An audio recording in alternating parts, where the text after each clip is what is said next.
अस्सलाम वालेकुम एवरीवन। तो अब तक जो हमने सीखा है उसमें हमने ये सीखा कि स्मॉल स्केल पर अगर सेल के अंदर चेंजेस होती हैं और स्पेसिफिकली सेल के अंदर कहाँ क्रोमोसोम में जो कि न्यूक्लियस के अंदर प्रेजेंट होता है, अगर स्मॉल स्केल में क्रोमोसोम में चेंजेस होती हैं तो हमें क्या मिलता है? एक न्यू फिनोटिपिक ट्रेड मिलता है। ठीक है, ये चेंजेस किस तरह से या क्या एग्जाम्पल इन चेंजेस की हो सकती हैं? फॉर एग्जाम्पल रैंडम म्यूटेशन, ठीक है, जो कि सोर्स है न्यू एलील्स की। ये कहाँ होते हैं? ये स्मॉल स्केल पर हो रही हैं चेंजेस, तो हम इसको कह रहे हैं इंडिविजुअल जीन्स में ये चेंजेस हो रही हैं। तो इसके नतीजे में भी हमें न्यू फिनोटिपिक ट्रेड्स मिल रहे हैं। और आज हम इस लेक्चर में देखेंगे कि अल्ट्रेशन ऑफ क्रोमोसोम नंबर और स्ट्रक्चर, इसकी वजह से लार्ज स्केल पर चेंजेस होती हैं। लार्ज स्केल पर चेंजेस होती हैं क्रोमोसोम में, तो as a result alteration in humans and other mammals often lead to spontaneous abortion, मतलब मिसकैरेज ऑफ अ फीटस।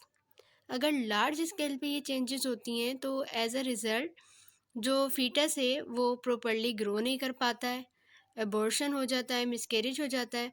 और अगर फीटस इसको बर्दाश्त कर ले और इंडिविजुअल बॉर्न हो जाए तो फिर उसमें डेवलपमेंटल डिसऑर्डर्स आ जाते हैं।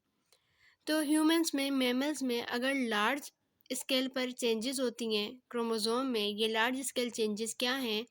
अल्ट्रेशन ऑफ क्रोमोसोम नंबर है, या तो क्रोमोसोम के नंबर में अल्ट्रेशन आ रही है, चेंजेस आ रही हैं, या तो क्रोमोसोम के स्ट्रक्चर में चेंजेस आ रही हैं, जिसकी वजह से या तो जो इंडिविजुअल है, फीटस है, उसका एबॉर्शन हो रहा है, मिसकैरेज करवाना पड़ रहा है, या तो अगर वो इसी तरह बॉर्न हो रहा है तो उसके अंदर डेवलपमेंटल डिसऑर्डर्स आ रहे हैं, जिसको हम जेनेटिक डिसऑर्डर्स भी कहते हैं।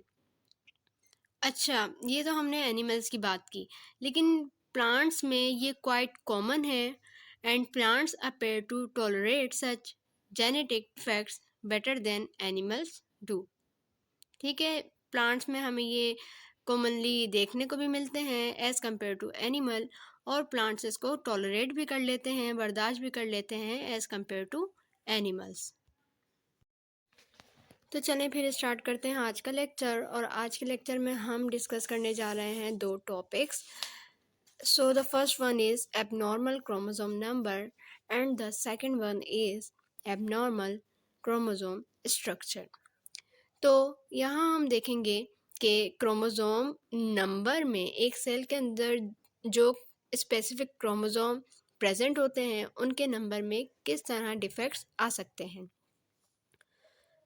एबनॉर्मल क्रोमोसोम नंबर की वजूहात क्या क्या हो सकती हैं? Here we discuss non disjunction, aneuploidy and polyploidy. तो सबसे पहले स्टार्ट करते हैं नॉन डिसजंक्शन से, in which the members of a pair of homologous chromosomes do not move apart properly during meiosis 1 or sister chromatids fail to separate during meiosis 2।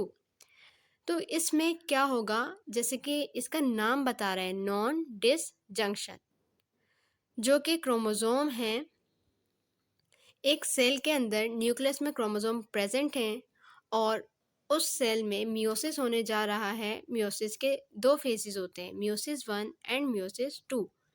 तो अगर meiosis 1 में जो होमोलोगस पेयर है chromosome का वो separate ना हो पाए प्रॉपरली, ठीक है, या सिस्टर क्रोमेटिड्स जो हैं, जो कि मियोसिस 1 के बाद मियोसिस 2 में फॉर्म होते हैं, वो सेपरेट ना हो पाए प्रॉपरली, तो फिर हमें जो कंडीशन मिलती है वो कहलाती है नॉन डिसजंक्शन। ठीक है, नॉन डिसजंक्शन हो गया ना, यहाँ पे क्रोमोसोम आपस में सेपरेट नहीं हो पा रहे। इसके नतीजे में one gamete receives two of the same type of chromosome. ठीक है, जो अगर जो क्रोमोसोम है वो सेपरेट ही नहीं हुए, तो जब गैमेट्स फॉर्म होंगे, दो गैमेट्स फॉर्म होंगे, तो वो जो क्रोमोसोम है वो एक गैमेट में चले जाएंगे और दूसरा जो गैमेट होगा वो एम्प्टी रहेगा, या उसमें क्रोमोसोम का जो नंबर है वो कम होगा। And another gamete receives no copy.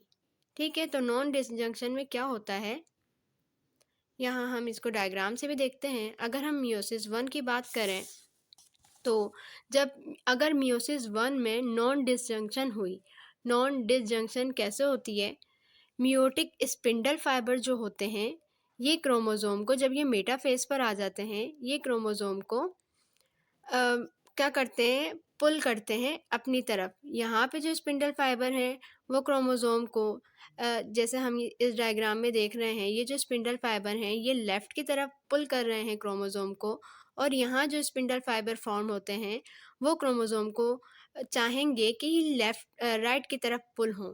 तो इस तरह से equal number of chromosome separate out हो जाते हैं, और यहाँ से अगर सेल डिवाइड होता है तो इक्वल नंबर ऑफ क्रोमोसोम एक सेल में चले जाते हैं और इक्वल नंबर ऑफ क्रोमोसोम दूसरे सेल में चले जाते हैं। लेकिन यहाँ पर एबनॉर्मल कंडीशन है जिसके अंदर नॉन डिसजंक्शन शो की गई है। इसमें दिखाया ये गया है कि ये जो क्रोमोसोम का ये वाला सेट है ये प्रॉपरली सेपरेट नहीं हुआ, और ये देखें जो ऊपर वाला सेट है ये सेपरेट हो चुका है। तो ये वाला सेट तो आगे क्रोमोसोम में आगे सेल में चला जाएगा, लेकिन ये जो सेट है ये इस क्रोमोसोम में इस सेल में नहीं आया। ये जो क्रोमोसोम का सेट है, होमोलोगस पेयर है, ये आप देख सकते हैं कि एक सेल में ये प्रेजेंट नहीं है, जबकि पूरा का पूरा पेयर दूसरे सेल में प्रेजेंट है। तो अगर ये हमने किस में देखा, ये मियोसिस 1 में देखा। अगर मियोसिस 1 में ये कंडीशन आती है तो हमें जो फाइनल गैमेट्स मिलते हैं वो कुछ इस तरीके से मिलते हैं। एक सेल में हमें कंडीशन, बल्कि दो सेल्स में हमें कंडीशन मिलती है n+1 की, मतलब जो नॉर्मल क्रोमोसोम है उनमें +1 एक क्रोमोसोम ज़्यादा है। और जो हमें सेल मिलते हैं जिसके अंदर जो होमोलोगस पेयर था उसमें से एक सेट आया ही नहीं, तो यहाँ जो गैमेट्स मिलते हैं वो n-1, मतलब यहाँ पे क्रोमोसोम नहीं है। दो सेट्स हमें इस तरीके से मिलते हैं n-1। और अगर हम मियोसिस टू की बात करें, मियोसिस 1 तो नॉर्मली हुआ, यहाँ पे जो क्रोमोसोम नंबर है इक्वली डिवाइड हुए, लेकिन देन मियोसिस 2, अब मियोसिस 2 में क्या हुआ, मियोसिस 2 में जो सिस्टर क्रोमेटिड्स थे अब वो यहाँ सेपरेट नहीं हुए प्रॉपरली, यहाँ पर नॉन डिसजंक्शन हुई है। तो एक सेल में ये सेट चला जाएगा और दूसरा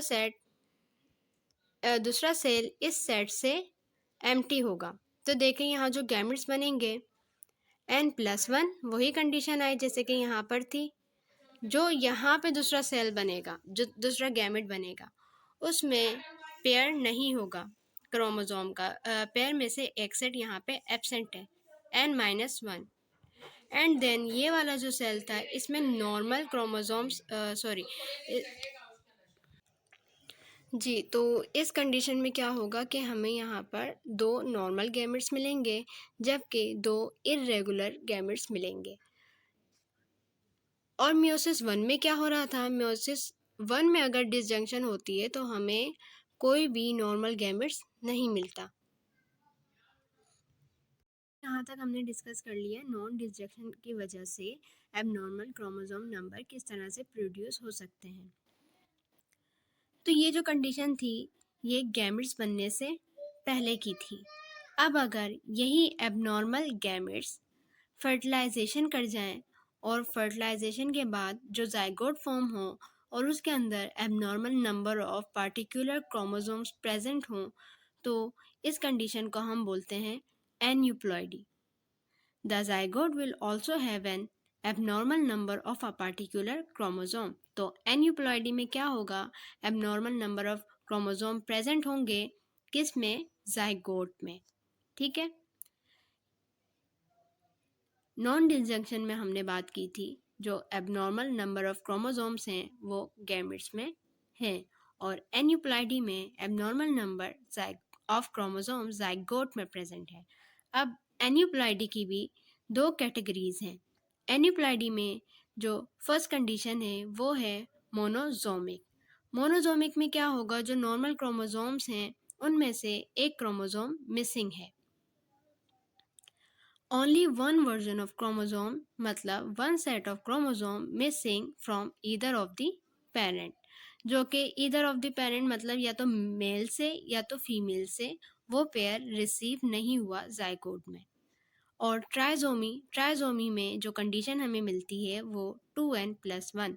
2n को बेसिकली हम डिप्लॉयड भी बोलते हैं। डिप्लॉयड कंडीशन में वन क्रोमोसोम का सेट और प्लस हो गया है। So it has 3 version of chromosome. Trisomy में क्या होगा, 3 वर्जन आ गए हैं क्रोमोसोम के, मतलब 1 set from normal gamete and 2 set from abnormal gamete. जो एबनॉर्मल गैमेट बने थे, एक एबनॉर्मल गैमेट के अंदर 2 सेट प्रेजेंट थे।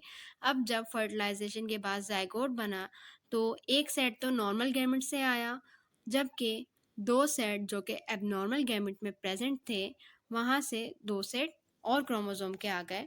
तो ये हो गई ट्राइजोमिक कंडीशन। देखें n-1 वाली यहाँ जो कंडीशन है वो मोनोजोमिक है।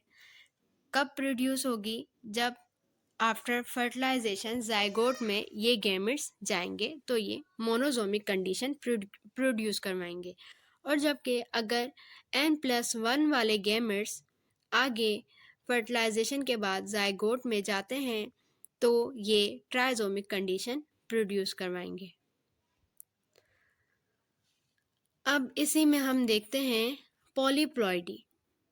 More than 2 complete chromosome sets in all somatic cells. इसमें क्या होगा, 2 कंप्लीट क्रोमोसोम सेट्स के अलावा भी क्रोमोसोम प्रेजेंट हैं और ये क्रोमोसोम सारे सोमेटिक सेल्स में प्रेजेंट होंगे।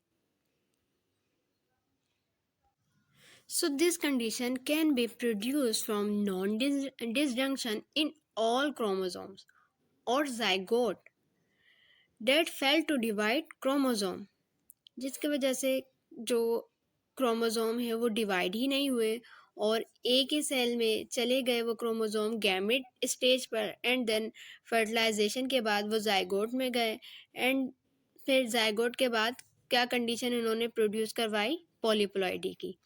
पॉलीप्लॉइडी में ये जो कंडीशन है ये टेट्राप्लॉइडी कहलाती है।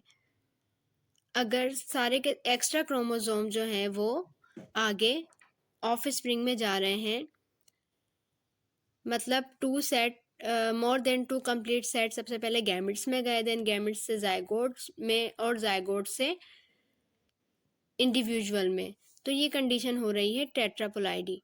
टेट्राप्लॉइडी के अलावा ट्राइप्लॉइडी भी हो सकती है। 3 सेट्स ऑफ क्रोमोसोम आ रहे हैं एक सेल में। टेट्राप्लॉइडी में 4 सेट्स ऑफ क्रोमोसोम आ रहे हैं। So these indicate 3 and 4 chromosomal sets respectively. अच्छा, तो मैंने बात की थी कि ये एनिमल्स से ज़्यादा प्लांट्स में कॉमन होता है ये प्रोसेस। तो प्लांट्स में हमें बहुत सारे जो स्पीशीज़ हैं वो पॉलीप्लॉइडी की कंडीशन रखते हुए मिलते हैं, जैसे कि bananas are triploid, wheat hexaploid and strawberries octoploid. इसी में अगर हम एम्फीबियंस या फिशेस को देखें तो इसमें भी हमें पॉलीप्लॉइड की कंडीशन मिलती है। वन एक्स्ट्रा और missing chromosome apparently disrupt genetic balance more than does an entire extra set of chromosome। अच्छा, इसमें जो हमने वन क्रोमोसोम मिसिंग की बात की थी, पॉलीप्लॉइडी के अलावा जो हमने कंडीशंस देखी हैं नॉन डिसजंक्शन की और एन्यूप्लॉइडी की, वो ज़्यादा सीवियर होती हैं, ज़्यादा ख़तरनाक होती हैं एज़ कम्पेयर टू पॉलीप्लॉइडी। ठीक है, पॉलीप्लॉइडी में तो ये हो रहा है ना कि एक्स्ट्रा क्रोमोसोम आ रहा है, तो इसमें एबनॉर्मेलिटी या डिसऑर्डर के चांसेस कम हैं as compare to non disjunction and aneuploidy, क्योंकि वहाँ पे तो एक पूरा आपके पास क्रोमोसोम मिसिंग है। मिसिंग क्रोमोसोम होने की वजह से after fertilization when cell divide, जब सेल डिवाइड होंगे तो जो सेल्स हैं वो सारे के सारे ही एबनॉर्मल प्रोड्यूस होंगे, उन सब में ही एबनॉर्मेलिटी आएगी जो कि आगे जाके मिसकैरेज या जेनेटिक डिसऑर्डर्स करवाती है। तो polyploidy is quite safer than aneuploidy and non disjunction. और यहाँ हमने ये जो कुछ एग्जाम्पल्स शेयर की, इनसे भी हमें पता चल रहा है कि बहुत सारी स्पीशीज़ हैं जो पॉलीप्लॉइडी रखती हैं और वो नॉर्मल ही हमें फिनोटिपिकली नॉर्मल नज़र आ रही होती हैं, अपने फंक्शंस अपने कैरेक्टरिस्टिक नॉर्मली शो कर रही होती हैं और उनको अपनी लाइफ गुजारने में कोई डिफ़िकल्टी एज़ यूजुअल प्रोड्यूस नहीं हो रही होती। Let's discuss alteration of chromosome structure.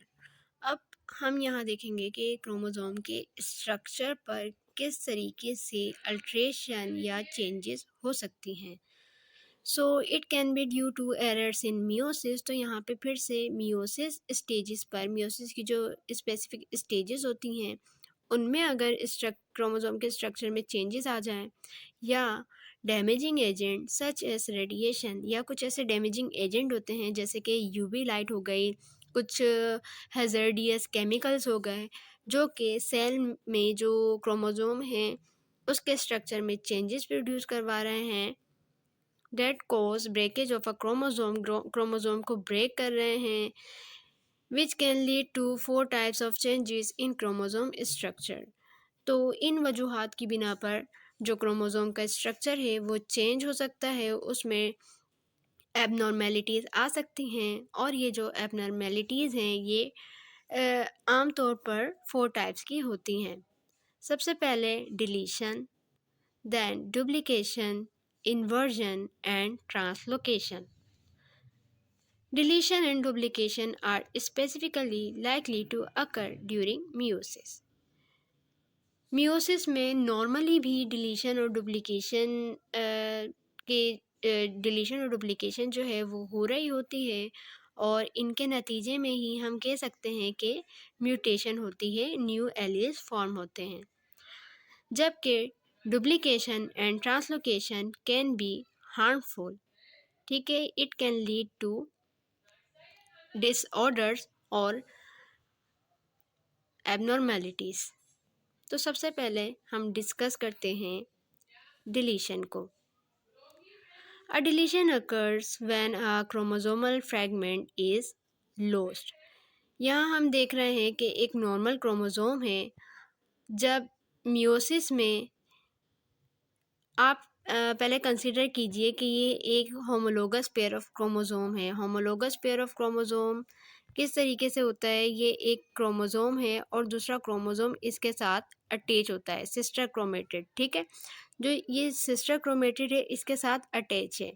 अब ये जब सेपरेट होंगे तो एक कुछ पॉइंट्स होते हैं जहाँ से ये जो आर्म्स हैं ये आपस में अटैच होते हैं, ठीक है। जब ये सेपरेट होते हैं तो जिस पॉइंट से ये आपस में अटैच हैं यहाँ पर जो सेगमेंट है प्रेजेंट, ठीक है, जब ये सेपरेट आउट हो रहे हैं तो ऐसा हो सकता है कि ये जो सिस्टर क्रोमेटिड है ये सेपरेट हो तो यहाँ पर जो सेगमेंट प्रेजेंट था वो यहीं पे अटैच रह जाए और ये सिस्टर क्रोमेटिड यहाँ से डी अटैच हो जाए, तो वो जो सेगमेंट यहीं रह गया वो समझें आप इस सिस्टर क्रोमेटिड पर आ गया और ये सिस्टर क्रोमेटिड समझें अगर यहाँ पर डी सेगमेंट प्रेजेंट था, अब डी सेगमेंट सेपरेट होने के बाद इस वाले सिस्टर क्रोमेटिड पर नहीं है और वो यहाँ पर आ गया, तो सेकंड सिस्टर क्रोमेटिड से वो डिलीट हो गया सेगमेंट, तो हम उसको बोलेंगे डिलीशन।